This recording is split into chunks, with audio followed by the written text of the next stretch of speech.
What's up, guys? It's Georgia, and welcome back to my channel.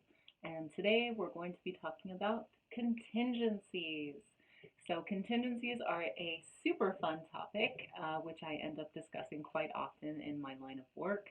As you all know, I'm a real estate agent based here in Oakland, California. And we are in a seller's market here in the East Bay, and we have been for quite some time now. And in a seller's market, contingencies are rare. So even first-time buyers who come to me say, well, I'm going to have to write non-contingent offers, right? And overall, the answer is yes.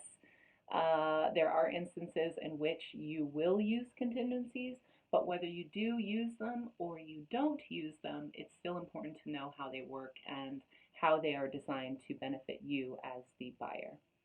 So what is a contingency?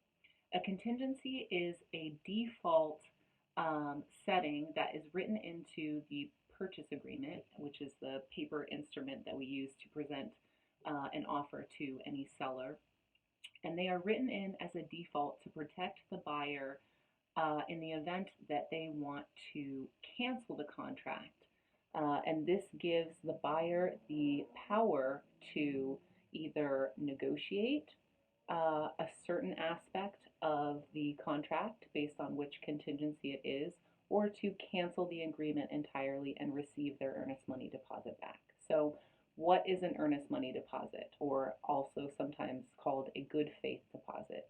Well, when you purchase a property, in the contract, you're obligated to put down 3% of the purchase price. So, for example, you're purchasing a property for $1 million. 3% of the purchase price is $30,000. I can do math. I can. And so what you do is within 3 days of ratification or acceptance of your offer, you put into an escrow account, which is um, an independent company who oversees the transfer of funds and making sure that both buyer and seller agree. And that money goes into that fund, and then it basically sits there throughout the duration of the escrow of the contract. Um, so, what are the three different types of contingencies that are written into the contract to protect you as the buyer? Well, the first one is the inspection contingency. And the inspection contingency is basically has to do with anything that materially affects the value of the home. So the way that we generally quantify the inspection contingency is by reports done on the house. So typically you'll have a home inspection, a pest inspection, a sidewalk inspection, a sewer lateral inspection. Most of these items come down to dollars and how much work needs to be done on a property. So let's say that you do have an inspection contingency, again, which is rare in our East Bay market, but it does happen. Let's say you do have an inspection contingency and you go through and you do your own inspections. Maybe the seller hasn't provided those inspections to you up front. So you do your inspections and you find that the roof needs to be replaced. That wasn't previously disclosed to you, and it's going to cost $30,000. You can then go back to the seller and say, excuse me, seller, this roof needs to be replaced, and I still want to purchase this home, but I would like for you to pay for the cost of the roof, or split the cost of the roof, or any number of combinations.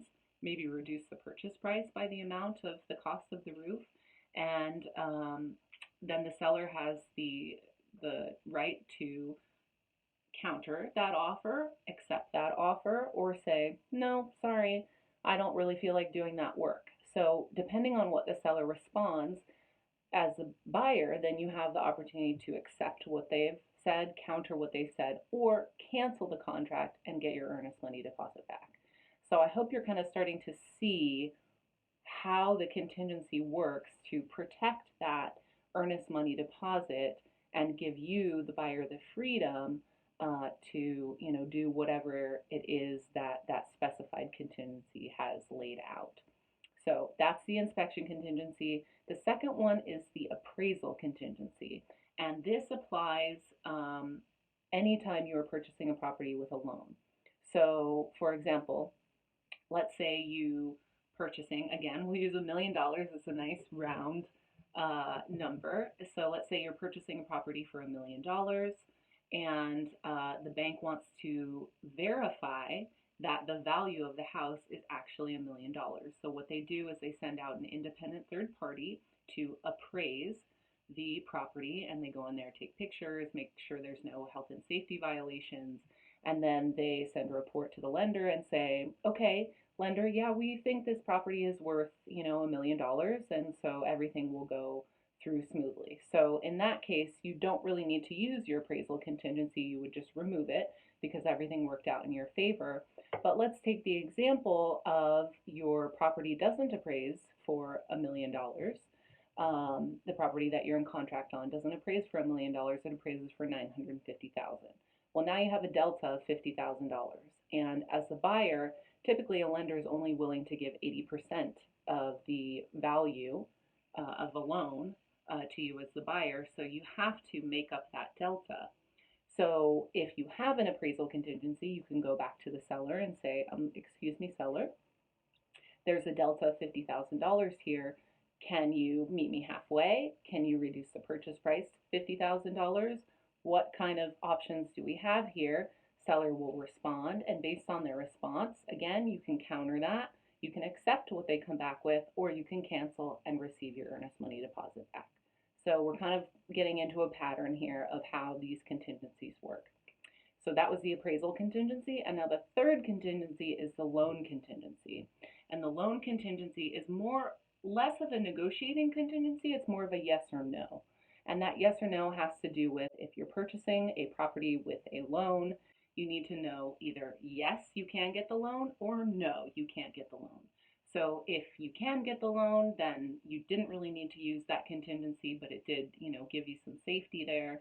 And if you can't get the loan for whatever reason, maybe you thought the loan was going to be at 3% and it ended up being at 4, and that just doesn't work for you. Or you accidentally ran up a huge line of credit, and then the lender says, sorry, can't give you a loan because now your debt to income ratio is too high.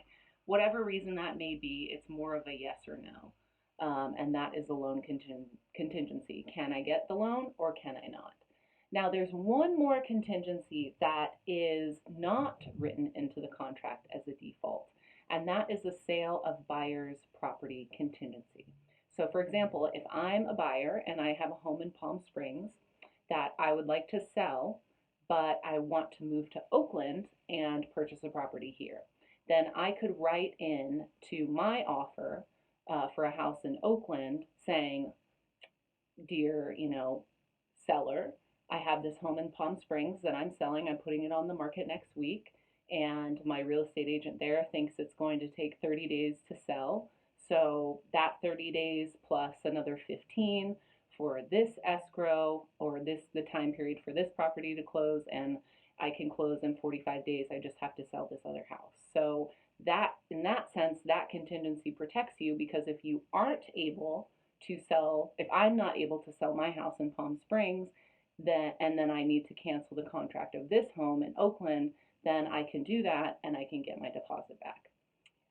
So I hope this has been helpful. Contingencies seem scary, but really understanding them makes them so much easier to understand. And I hope this was helpful, and thank you so much for watching. If you enjoyed this information today, please be sure to like and subscribe to my channel. It will help me grow my channel so that all of the people out in the world who need some real estate mentoring and knowledge will be able to receive it. Again, thank you so much and have a wonderful day.